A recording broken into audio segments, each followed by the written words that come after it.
Alhamdulillah, wa salatu wa salamu ala rasulillah, amma ba'd, assalamu alaikum wa rahmatullahi wa barakatuh. Une nouvelle leçon puisée du Coran en lien avec le mois de Ramadan, à travers la parole d'Allah subhanahu wa ta'ala, wa idha sa'alaka ibadi anni fa inni qarib, ujibu da'wata ad-da'i idha da'an, falyastajibu li wal yu'minu bi la'allahum yarshudun. Si mes serviteurs t'interrogent à mon sujet, dis-leur que je suis proche et que je réponds à l'invocation de celui qui m'invoque, qu'ils se soumettent à mon commandement et qu'ils croient en moi, ainsi ils seront bien guidés. Dans ce verset, Allah subhanahu wa ta'ala nous indique et répond à la question de certains parmi les compagnons lorsqu'ils ont demandé au prophète sallallahu alayhi wa sallam comment invoquer Allah. Alors, ce verset a été révélé au prophète sallallahu alayhi wa sallam wa idha sa'alaka ibadi anni fa inni qarib ujibu da'wata ad-da'i idha da'an. Si mes serviteurs t'interrogent à mon sujet, je suis proche et je réponds à l'invocation de celui qui m'invoque quand il le fait. Ce verset, quel lien a-t-il avec le mois de Ramadan et le jeûne?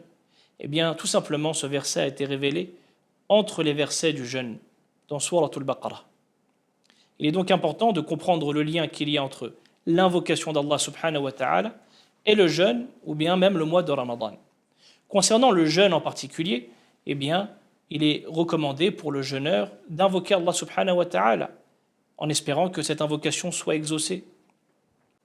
Il est rapporté dans le hadith que le prophète sallallahu alayhi wa sallam a dit Thalathun la yuraddu da'watuhum.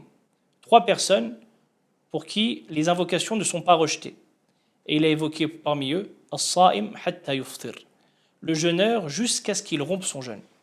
On comprend de ce hadith que le jeûneur, pendant qu'il jeûne, eh bien, il peut espérer que son invocation soit exaucée par Allah subhanahu wa ta'ala. Aussi, dans un autre hadith, le prophète sallallahu alayhi wa sallam dit Inna lis-sa'im da'watan la turad 'inda fitrih. Il y a pour le jeûneur une invocation qui n'est pas rejetée au moment de la rupture.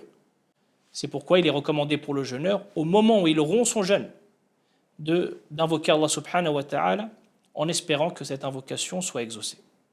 Concernant le mois de Ramadan en particulier, eh bien, comme vous le savez, il est recommandé d'invoquer Allah subhanahu wa ta'ala pendant les prières nocturnes, au moment du qunut, la dua qu'on appelle dua du qunut, une fois qu'on se relève de l'inclinaison de la dernière rak'a, la dernière unité de prière du witr.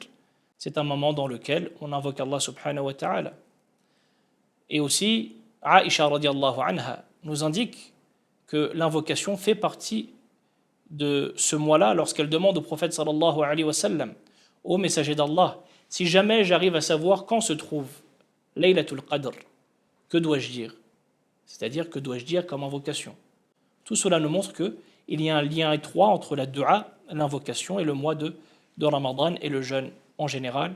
Wallahu a'lam wa sallallahu wa sallama ala nabiyyina Muhammad wa ala alihi wa sahbihi ajma'in.